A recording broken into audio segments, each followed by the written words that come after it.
Ada yang memang nanti Starlink di bawah pemerintah kita untuk bisa masuk ke Indonesia, sebetulnya adakah bentuk kerjasama yang bisa dilakukan juga antara penyedia lokal dan penyedia asing? Silakan. Ya, sebenarnya kalau dibilang, selalu ada bentuk kolaborasi yang win-win ya, di Indonesia. Jadi kalau menurut saya memang kalau toh nanti Starlink akan masuk ke Indonesia misalnya ya, tidak dapat dibendung lagi, tapi sebenarnya kita memang tidak dalam posisi menolak teknologi yang ada gitu. Kalau ada teknologi baru yang dapat diimplementasikan di Indonesia, tentu kita juga support sebenarnya. Tapi ada bentuk-bentuknya yang ada koridor-koridornya lah yang memang win-win untuk kita semua. Saya tetap berpikir, toh andaikan memang Starlink masuk ke Indonesia, memang dalam bentuk mereka ya distributor. Dalam artian teman-teman ISP inilah yang akan nanti jadi retailer mereka di Indonesia kalau mereka memang membutuhkan produk-produk dari Starlink. Jadi saya berharap tetap dan menghimbau memang Starlink tidak masuk langsung turun sampai ke retail market, tapi mereka hanya sebagai distributor sehingga mereka B2B dengan anggota ISP yang memang udah ada di Indonesia untuk sebagai retailernya mereka. Dan tentunya skema B2B ini dapat diatur lah dalam pola kerjasama yang baik ke depannya. Oke, baik. Kalau dari Anda, Pak Heru, seperti apa kiranya juga Anda yang memang nanti Starlink ternyata memang di bawah pemerintah kita untuk masuk ke tanah air?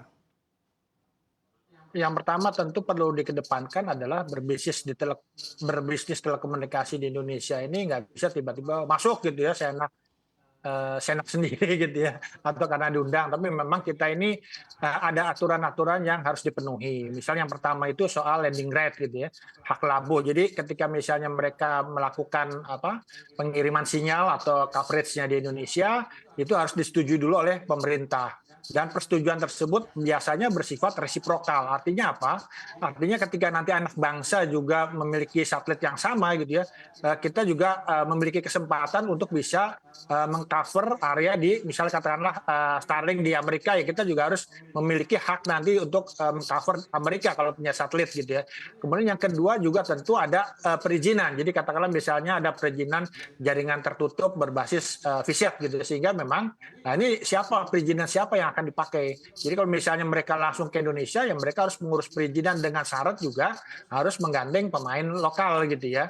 Nah kalau nggak ada perizinannya ya nggak bisa, karena semua pemain di Indonesia juga harus mendapatkan perizinan. Kemudian tentunya juga ada equal level playing field dengan pemain lain gitu ya. Jadi misalnya harus juga membayar biaya hak penyelenggaraan telekomunikasi, BHP USO, kemudian juga kalau pakai frekuensi juga ada biayanya lagi gitu ya, sehingga memang ya nggak semudah itu juga kita mengundang investor untuk masuk ke Indonesia. Tapi betapapun juga kita juga tidak juga menolak misalnya ada investasi sepanjang mereka mau juga memberikan kesempatan dari kerjasama dengan lokal, memberikan pembukaan lapangan kerja di Indonesia gitu ya. Catatannya adalah jangan sampai mereka masuk ke Indonesia hanya menjadikan Indonesia sebagai pasar saja gitu ya. Oke, baik. Secara bisnis, Mas Arief, apakah memang apabila nanti juga masuk begitu ya, Starlink ini juga akan menghantam dari perusahaan ISP sendiri, yang mana juga akan banyak yang gulung tikar di sana? Ya, kalau saya pikir dampaknya juga ada. Kalau dari harga yang saya juga belum clear juga. Kalau kita lihat dari harga yang memang mereka tawarkan di website Wikis sekitar 99 USD, paket termurahnya $100 ya, 1,5 juta lah kurang lebih misalnya. Sebenarnya paket itu ya kalau dilihat di market Indonesia, paket itu nggak murah-murah juga. Sebenarnya banyak pemain lokal yang bisa mungkin menjual layanan broadband di bawah itu, tapi bukan teknologi satelit ya, teknologi yang lainnya. Jadi sebenarnya nggak semua serta-merta juga akan terdampak, apalagi kalau di wilayah-wilayah yang memang cukup di perkotaan, sebenarnya layanan Starlink juga nggak akan terlalu berdampak. Tapi memang yang sangat berdampak untuk pemain-pemain kita yang benar-benar mid-low, yang memang bermain di area-area yang cukup jauh, nggak di luar perkotaan, yang remote, atau yang daerah non-komersial, atau yang memang mungkin jauh sekalipun. Nah ini memang yang memang akan benar-benar kena impact-nya dari layanan Starlink ya, kalau memang mereka masuk. Bahkan saya nggak tahu, saya dengar kalau kita lihat dari kasusnya Menkes ya, setahu saya Menkes itu budgetnya di bawah 1 juta rupiah. Dan kalau memang Starlink menyanggupi, berarti akan ada sebuah harga baru di Indonesia. Apakah ini mungkin terjadi? Berarti mereka akan punya paket yang khusus.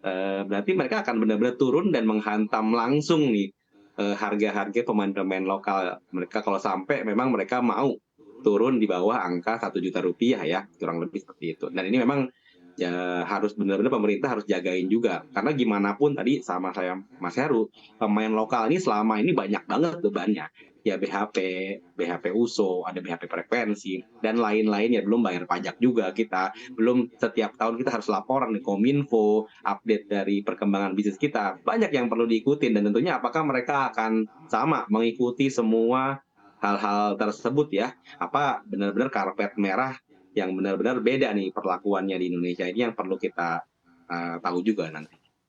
Oke baik, karpet merah begitu ya untuk Starlink. Nah Pak Heru, apakah sebuah karpet merah juga akan digelar oleh pemerintah terkait masuknya Starlink ini? Karena tadi juga disebut begitu ya dari harga sebetulnya cukup mahal. Apakah nanti juga karena karpet merah tersebut harganya juga pemerintah berpeluang mensubsidi atau harganya menjadi lebih murah? Jadi kalau kita lihat di banyak negara memang harganya juga tidak murah-murah amat gitu ya. Kalau banyak orang mengatakan "Wah, murah, tapi kalau kita lihat kan misalnya peralatannya $150. Kemudian juga per bulannya rata-rata $150, bahkan ada yang $500. Walaupun memang akan bergantung pada kecepatan gitu ya. Dan memang juga di Indonesia angka rata-rata kita pengguna internet kita itu mungkin hanya 150.000 rata-rata gitu. Walaupun juga memang ada yang bisa sampai 350.000 gitu. Sehingga memang ini juga perlu kita lihat nih nanti persaingannya seperti apa.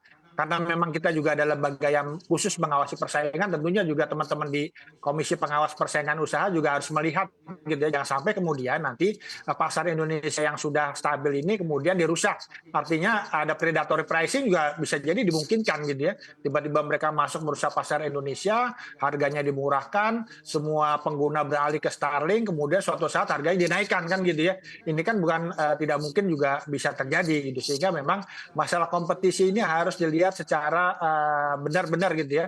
Jangan sampai tadi pemain lokal yang sudah juga berinvestasi banyak gitu ya, misalnya apalagi juga pemain-pemain ISP ini, kalau yang saya tahu Mas Arief ya mungkin juga tingkatannya perusahaan menengah ke bawah juga nih, nggak ada perusahaan-perusahaan besar gitu ya, sehingga juga dengan kontribusi mereka membangun internet di Indonesia yang sudah bertahun-tahun gitu ya, sudah jelas gitu ya, sampai ke daerah-daerah juga jangan sampai kemudian tiba-tiba ekosistem yang sudah terbangun ini dirusak oleh pemain baru yang kita nggak tahu, mungkin suatu saat juga nanti juga harganya bisa jadi dinaikkan gitu ya.